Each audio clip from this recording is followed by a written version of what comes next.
Poslanci Socialnih demokratov so v parlamentarni postopek vložili predlog zakona, s katerim bi v Sloveniji omogočili gojenje konoplje v medicinske namene.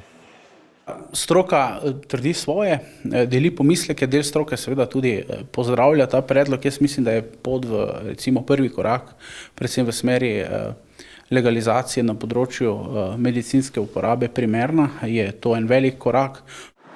Ker se bližajo državnozborske volitve, se ob tem upravičeno poraja vprašanje, ali pri vsem tem ne gre zgolj za nabiranje političnih točk oziroma volilnih glasov.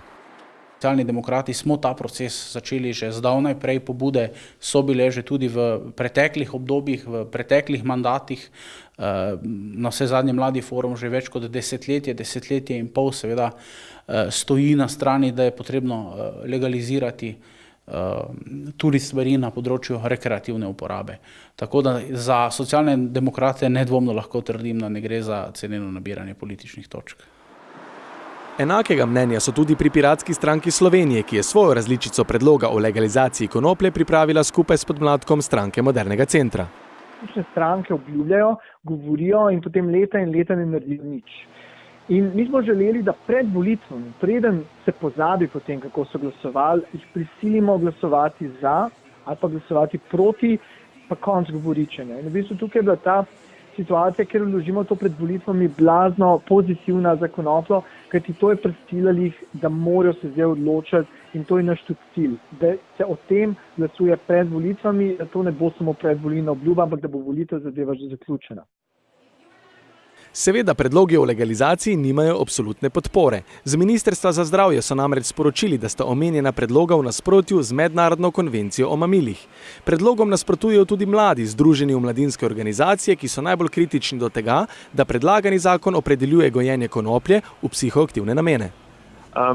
Nas predvsem pri tem predlogu zakona skrbi, da bo postala bolj dostopna tudi mladim, predvsem nas skrbi za mlade. Ker takoj, ko je neka substanca legalna, se poraba poveča. To vidimo tudi iz drugih držav, to vidimo na področju alkohola, na področju tobaka in predvsem je naš interes, da zaščitimo predvsem mlade v tej zgodbi. V Piratski stranki Slovenije kritike sprejemajo, vendar so prepričane, da so na tem področju spremembe nujno potrebne. Njihov argument je, da se število zastrupitev povečuje. Pa povečuje se v obstoječem sistemu. Njihov argument je, da se poraba med mladimi povečuje, pa povečuje se v obstoječem sistemu. Mi nujno potrebujemo rešitev situacije, kajti postaja akutna, postaja vedno hujša in znanost je dokazala, da konoplja je škodljiva za mladoletne mnogokrat bolj kot za odrasle.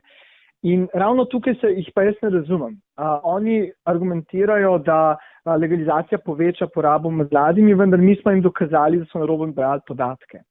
V populaciji do 17 let je v vseh državah padla poraba, ko so legalizirali konoplje. Predstavniki Piratske stranke Slovenije so predsedniku Državnega zbora Milanu Brglezu predali več kot 18.000 zbranih podpisov pod peticijo za popolno legalizacijo in regulacijo konoplje, kar nakazuje na to, da bi bilo smotrno o zadevi povprašati tudi državljane Republike Slovenije. Saj ima po ustavi v Sloveniji oblast ljudstvo, mar ne?